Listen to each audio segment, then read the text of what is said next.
As the sun is rising, you can see that the haze and the smoke has gotten so bad as it blankets the valley that you can barely even see the Reno skyline. Well, we all know it's important to drink more water, but I'm going to tell you about one health risk that is painful and can be avoided just by drinking a little bit more of this. From the food to the artwork on the walls, 90% of what this Carson Valley retail store and restaurant sells is produced locally. Well, dozens of cats in Argentina's capital put their best paw forward today in a bid to be dubbed the most perfect feline. Welcome back, everyone. I'm forecaster Alexandria Cannito, taking a look at your Reno Almanac this evening. Friday, the high was 95 degrees, a little bit warmer today at 99. Now, we were well above that average set at 93 degrees. However, we almost hit the record set back in 1946 at 101 degrees. Current temperatures right now, 88 degrees. The west-northwest winds are 14 miles per hour.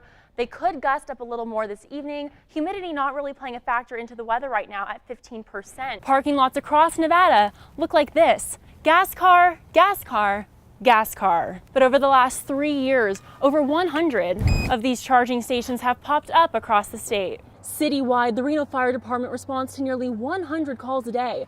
And since they are an all-risk organization, they see everything from man-made to natural emergencies. Drought conditions here in Reno get worse every day. And as you can see, the water levels in this pond are so low that city officials have asked people to stop fishing here. That's right, Brian. I'm out here at Montreux for the Barracuda Championship. Jeff Ogilvy making his way down to the 18th hole, taking first place at this tournament. Well, it's in these Senate chambers right here that the ASUN senators here at the University of Nevada, Reno voted to support question 1 that voters will see on the November ballot. The Reno Collective is just one of several spaces helping the maker movement here in northern Nevada.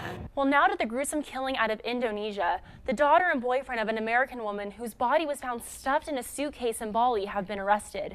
These apartments that you see behind me were set to be demolished earlier this afternoon, but city officials say that the plans have been halted for the demolition.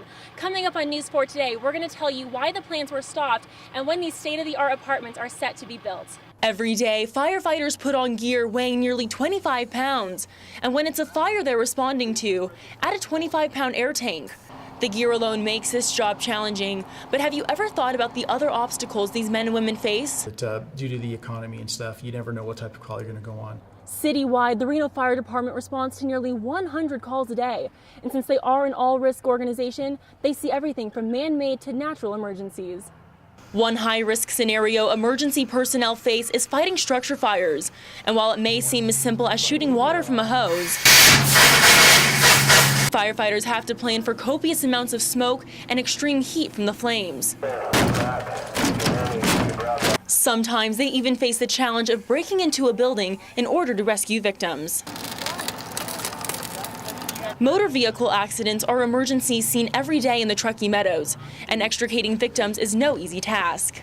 It is a physically demanding job. The variation of skills that we are required to perform on a daily basis are incredible. And while medical emergencies are lower risk than a structure fire, they account for 76% of calls the Reno Fire Department responds to. EMS is our primary response. That's because everything we do is about life safety. Responding to over 37,000 calls a year can be difficult, and Reno fire officials say it's more than their tools that help them in emergencies. The diversity of the calls that we go on requires a lot of flexibility, but number one thing it requires is teamwork. In Reno, I'm Alexandria Cannito reporting. Yes on one. Yes on one. Yes on one. That's the mantra Nevada Supreme Court justices hope to hear voters supporting in the upcoming election. Nevada is one of 10 states in the union that does not have a court of appeals. And after several failed attempts to win over voters, many wonder why this resolution can't seem to pass. In the past has been cost and the feeling that there will be an extra level of bureaucracy. Chief Justice Pierre Geary says that's not the case. The way the court is structured through this latest resolution, justices will decide which cases will actually make their way to the Court of Appeals. And among many reasons why they say voters should say yes. Most importantly probably is the old saying that justice delayed is justice denied. Justices have gone to the senators of the ASUN Department of Legislative Affairs in hope of raising awareness and support among students at the university.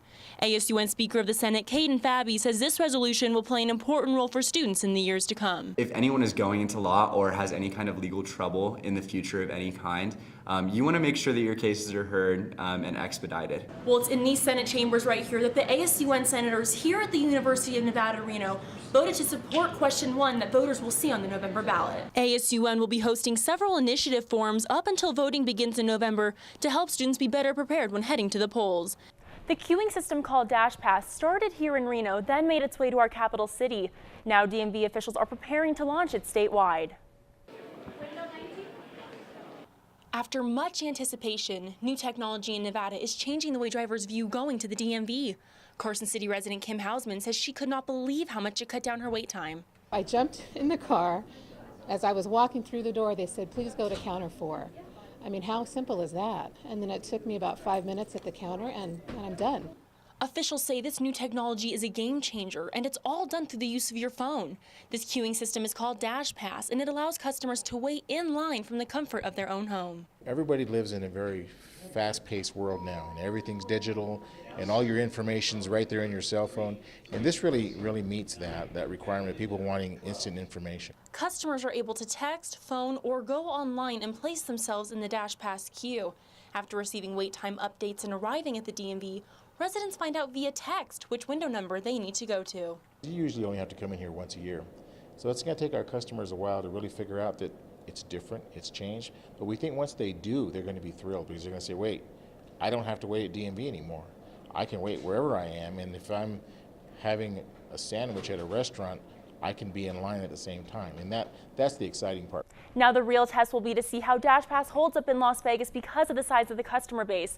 We'll be sure to follow its progress and keep you updated. Back to you.